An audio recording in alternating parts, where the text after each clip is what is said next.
Welcome to Cinemagna.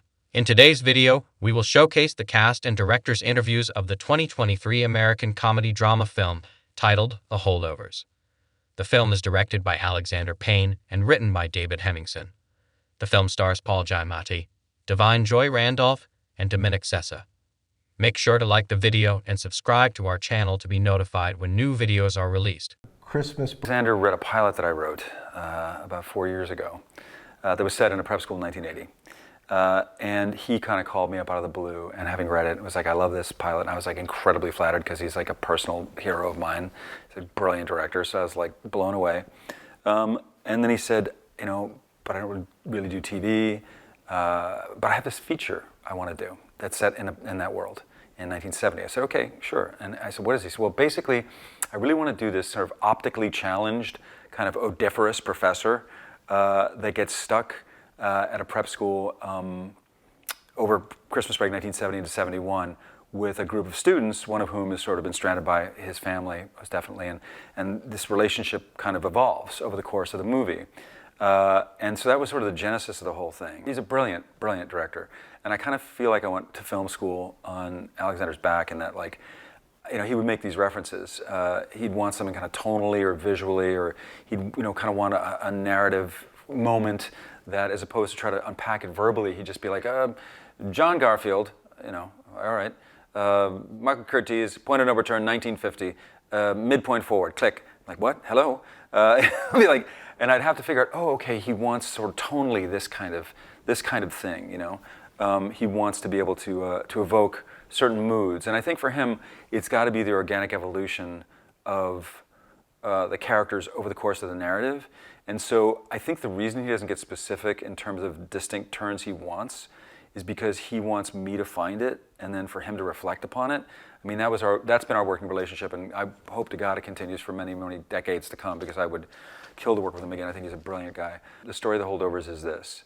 A optically challenged, kind of odiferous professor, the least popular member of the faculty, right, gets stuck, actually he's being punished, gets stuck holding over at Barton Academy over Christmas because he failed a rather high-octane, high-profile student whose dad had just endowed the gym. And so as punishment and as penance, he is stuck holding over with the kids who can't go home. And they're kind of a motley crew of kids who can't return for various reasons, one of whom is Angus Tully, who gets held over at the last minute. This kid's amazing. I mean, I've never seen an actor, I think he's only done, plays in high school. He's done a lot of stuff because he's a massively gifted kid. But I've never seen an actor who is more naturally available, and in the moment and present. Like, he's allowing us to see a lot of stuff that most people spend a lifetime hiding, He's letting you see the vulnerability, he's letting you see some of the anger, he's letting you see some of the disconnects, We're so blessed. I mean, Alexander can cast. He top to bottom. The actors in this show are amazing. I love my Holdovers. I love all those kids. Those kids are all amazing, and funny and genuine and real. I mean, I think reality is sort of one of the hallmarks of an Alexander Payne movie. It just feels real. And it's heightened, and he takes you on a journey, and there's a fun narrative. I mean, you have a good time, and I think that's one of his imperatives. Like, he wants people to be entertained, but he wants people to be entertained by the human comedy, by the reality of it, by the landscape of people's souls. Like, he wants you to take that journey, and that's kind of what we do in this movie, I think. It's so much fun to watch because they have their own sort of dry rhythm, and it kind of mirrors the thing that evolves on screen, which is the characters are these two people who are so,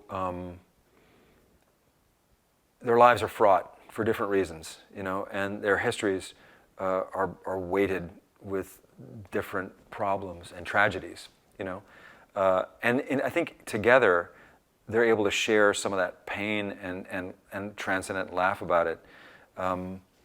And it's remarkable to watch it evolve on screen, these two very different people who find common ground, but also give each other no quarter, which is the best part. They have this telepathic relationship that is sort of like, if sometimes there's explicit communication, but oftentimes it's almost monosyllabic because they know each other so well. he'll be like, cut. You know, just more, a little of that, yeah. And you could maybe yes, and then not no, but more of the other thing, precisely. And it's sort of like, it's like that, you know? And then you just kind of watch it and he adjusts, you know?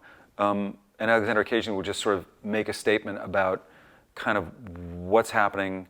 This represents X, and you just see Paul's face cycle through like 4 or 5 different emotions. I feel like the one thing that is at the center, is sort of the core theme of the movie, for me at least, is heroism, like quiet heroism, you know? Because the foundation of the relationship between Angus and Paul kind of goes back to my Uncle Earl and myself. And we used to call him Hero when I was growing up, because he's a guy who just like would show up and do the thing, just be present, you know, with me, and just sort of like give me this wisdom and give me this sort of tough love and give me this sort of like hard-bitten, world-weary genius that would just kind of fall out of him, that was like profane and lyrical and honest and like genuine and epic at the same time, you know? And I feel like that's what I wanted to install in the Paul character, and I think I hope it comes out. I think it does, and I think Paul Giamatti does a brilliant job doing it. Just like, you know, the heroism of Mary, I think, is really consequential, you know, in the sacrifice that she made, and sort of the lurking anger that she must feel. I mean, the massive yawning injustice that has been perpetrated on her and her son, you know, and still she finds the compassion to reach out to Angus when he needs her, you know. I think this is an important story to tell now, because in some respects all bets are off. I think that my generation grew up understanding, or at least believing, that there were certain mile markers that you had to hit, and if you hit those mile markers, your life would go a certain way, and that society would go a certain way, and that you could trust in democracy, and that you could trust in integrity, and you could trust in all these things, that these institutions would never fail, that they would never falter, that they would always be here for us, you know? And that's been profoundly challenged, and things have been destabilized, you know? And I feel like the idea that someone can step up and make a difference in a kid's life like Paul does for Angus, you know, and basically, in some respects, burn down everything he ever thought, you know, he would, everything he ever wanted, everything, his entire life is predicated on the idea that he's a Barton man, you know. And he says in the film, he's like, you know, Barton means everything to me, it's my life. And yet he sacrifices that life at Barton for this kid, just to give this kid a second shot, you know. And it's that sort of altruism, that sort of integrity, that sort of maturity, that sort of courage to sacrifice that I think we need to talk about and we need to see, you know what I'm saying, right now. Here is a man who is willing to step up, and he's going to make mistakes, and he's profane, and he's an alcoholic, and he's got his problems, but he is going to basically outshine his contemporaries, outshine his colleagues, be, you know, a teacher in the best and most profound possible sense of the word, you know, at the end of the day. That's who he is. That's who he demonstrates himself to be. And the lesson that he gives is one that like will last Angus a lifetime. Mary. Went in for my first audition. It was very much a story about family. It's a very clever script. It's deceptive. It's deceptive in that it's about much more than you would think at first. And it's also extremely funny. And for me, as a longtime Alexander Payne fan, I think it is arguably his most emotional movie. To take what he does and with his characters, sort of the uniqueness of his characters, and to put them in this situation, it was an undeniable script.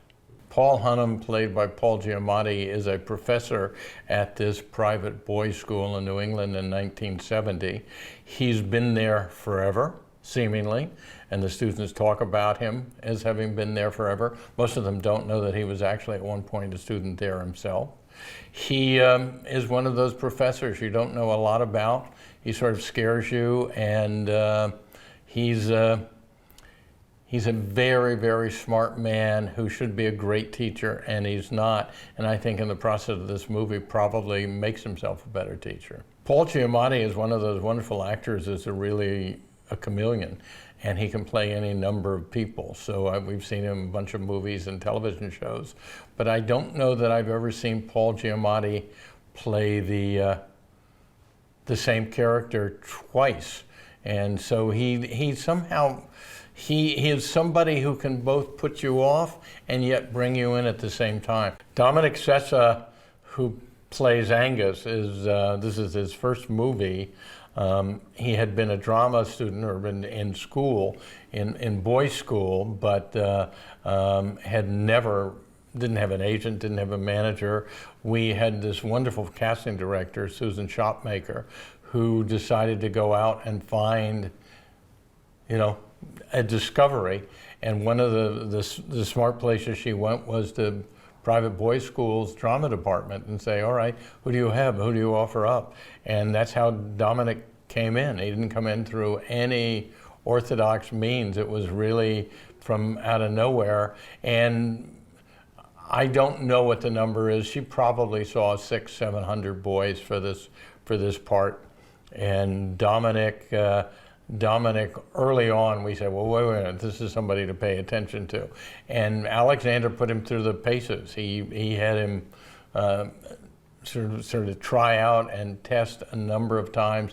And finally, he tested with Paul Giamatti. And I think Alexander, Paul, all the rest of us said, no, this is the guy. I think Dominic's a good choice to play this part because he has no tricks. He's a very honest actor. He's playing it as honestly as he can, and consequently, he's completely believable. I never, in looking at the finished film, and quite frankly, in all the dailies, I don't see any false moments. I don't see him at some point pretending to be something. He always seems to be that. Divine Joy Randolph is an actress who's been around for a while. That makes it sound like she's been doing it for years. She's just somebody who is doing features and television right now at quite a clip. And the interesting thing is she normally plays a comedic character, and not that she's very funny in The Holdovers, but I wouldn't describe her character as Mary Lamb as somebody who's comedic. She's actually has quite amount of sorrow in her, and is a mother who's gone through a real tragedy. We knew she had the acting chops, not just because she'd gone to the Yale School of Drama, but she had, as soon as we tested her, it was clear that she knew how to play this character. And it was great to watch her because as an actress, she discovered who Mary Lamb was. She started at one place and built the character, and you could see her do it. And she ended up with an accent that was quite original to Divine, but also quite true to where her character came from. I just stand back off to the side of the set and watch a really gifted actor, a really gifted director with these inspired actors discover something, and you just say, oh, I'm somehow a part of this, and just enjoy it. It was a really fun shoot. I've been through a lot of shoots that have been difficult, and sometimes for reasons you're doing a straight drama and it's not a lot of fun. This was a very breezy shoot. A number of crew members who are sort of hardened crew members out of Massachusetts said this was the most fun they've had making a movie in I don't know how long. I'm hoping that audiences take away from this film what I take away from it, which is a wonderful story, 3 characters who you are completely drawn to and feel significantly for and care about what their futures are. And also, quite frankly, it's just really fun. And what we've done is Alexander has made a 70s movie. How it's presented, how it's shot. From the opening credits, you'll know that this is not a movie that was made for 2022. It was very much, we're hoping you look at it and you say, this is a 1970s movie that was made in 1970. I think The Holdovers is about a number of things, as the best movies are, but for me, ultimately, it's about family, and it's about how we make our family, not necessarily the family we were born into. And it's 3 characters who are in search in many ways of a family. One who has tragically lost her family, another who has been coldly rejected by his family, and another one who's, for whatever reasons, has never been able to put a family together. And somehow this Christmas, they get together and they form this ragtag family. And if I think about it philosophically, the movies that I've produced, if there's a unifying theme, it's very much about family. Thanks for watching. Make sure to like and comment on the video if you enjoyed it. Subscribe to the channel and hit the notification bell to be notified when new videos are released.